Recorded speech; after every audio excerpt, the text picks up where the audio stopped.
the Motocross World Championships in nations all over the world. From January through September, American racers compete in the AMA Supercross and Motocross Championships in the United States. The only time of the year that American and European racers will face each other on the same track is at the Motocross of Nations in October. The thing that really sets it apart from other events is the riders and the teams are riding for their country. That element of patriotism that elevates the event, and everybody loves to run their nation's colors. Motocross of Nations is a fight between countries. I have been for 25 years heavily involved with Team Belgium. Now, because of Jeffrey and Glenn, I'm 66%, let's say, coach of Team Holland, and I can feel these guys, that's some weeks already, they're talking about their race. Un peu les JO du motocross, avec pour notre drapeau, on a les vêtements différents, ça donne une énergie, le casque, bleu, blanc, rouge, on s'en lassera jamais. Being able to represent your country is a huge honor. It's one of the most nervous moments I've ever had sitting on the line. I mean, it's the only time I felt like I could throw up right now. And it's not only the fight between the countries, but there's of course always that annual fight between Europe and the US. In 2018, the Motocross of Nations was set to take place on American soil for the first time in 7 years. In Buchanan, Michigan, Redbud has hosted a race on the 4th of July weekend for decades and is among the most beloved motocross tracks in the country, presenting the perfect opportunity for the U.S. to end their 6-year losing streak at the Motocross of Nations.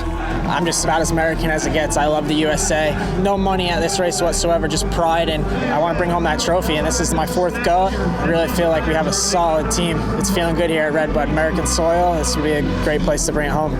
Also with back-to-back U.S. motocross champion Eli Tomac, set to face MXGP champion Jeffrey Hurlings. The 2018 Motocross of Nations was one of the most anticipated races in years. I'm pretty sure Tomac wants to beat me. I want to beat him, and if I can beat him there at his home turf in a straight battle, then we can possibly say I'm the fastest rider on the planet at the moment. If he beats me, he can say it. You know, for sure it's a special one. You can feel it. We have a team that is, on paper, we have a real chance. They're talking about being sold out. I have never seen an outdoor race sold out, but that would be cool. Hard rain started around 4:45 a.m. Very hard rain at 5:30 a.m. Rain at 6 a.m. It's going to be a mutter. It's going to be challenging.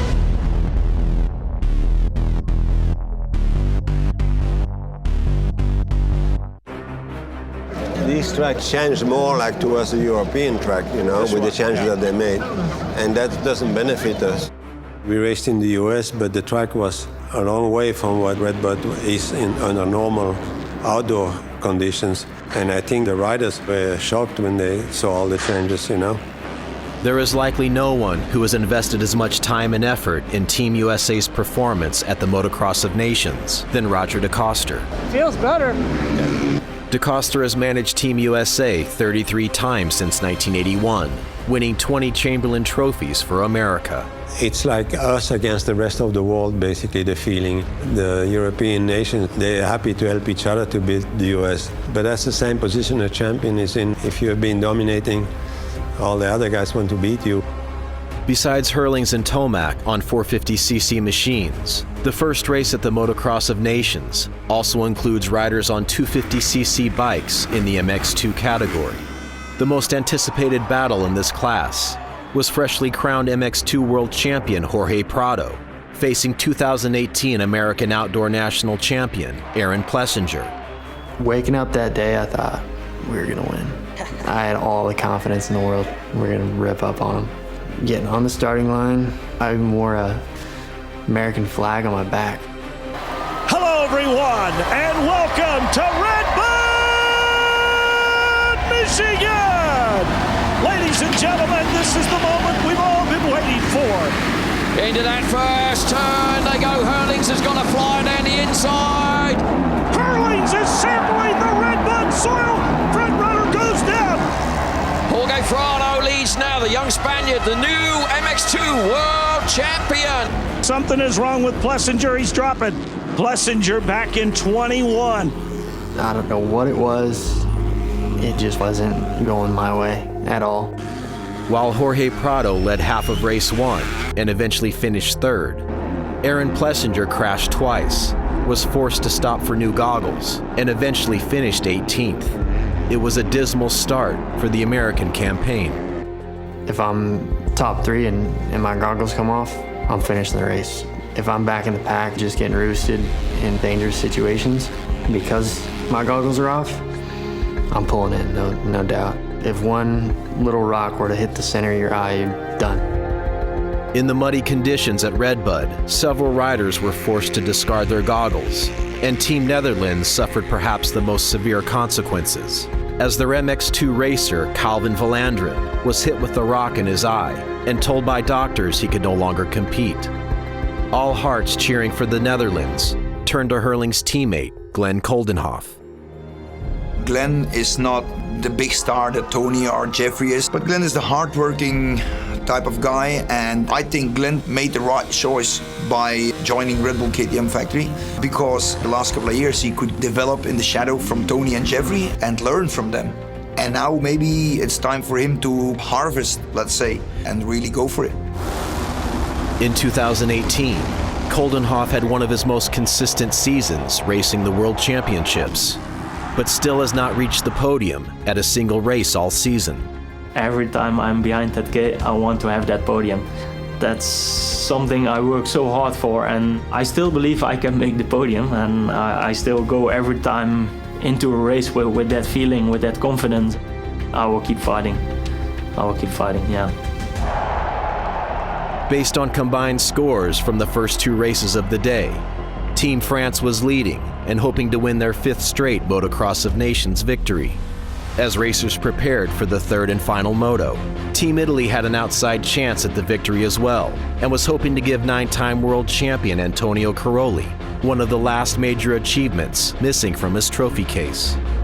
Countries like USA or France, they have 3 all good riders, top riders. In Italy, everybody have to rely on me, so maybe I never will have the chance to win the nations, which is a big thing. I think you're going to be stronger the next moto than in the first moto, because now you have this pressure off you, Try to ride free, just like nothing to lose, kind of. I've had a hard time with giving up at any point as a racer or as a team manager. I always keep hoping. It's a team race. If you're worried about beating Jeffrey, that's not the most important thing here. We're here to win as a team.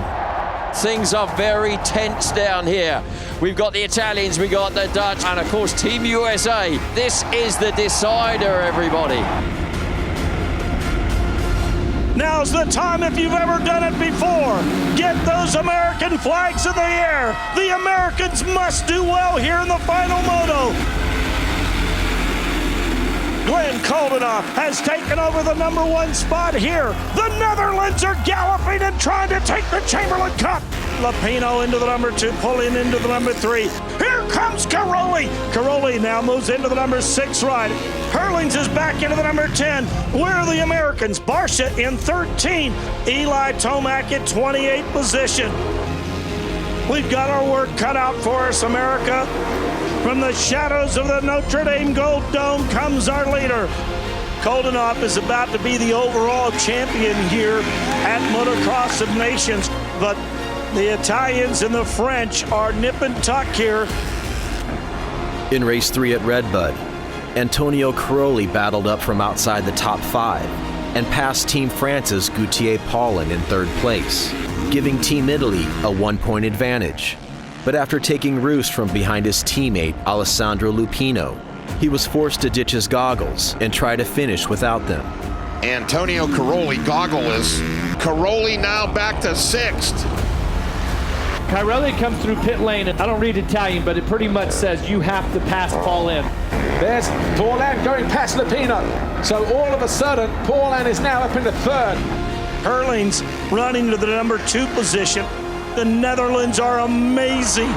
They are amazing. Coldenhoff and Hurlings dominated their races, with Glenn taking a pair of wins and Jeffrey a 1st and 2nd. It was enough to give Team Netherlands a 3rd place overall finish. Gauthier Paulin's late moto charge took France to their 5th straight victory, while Caroli's 22-minute ride without goggles proved to be 2 points short of the win. In one side, we are very happy because we finished second, which would never happen before for us, for me and for Lupino. But on the other hand, we are a little bit not happy because we had the chance to win.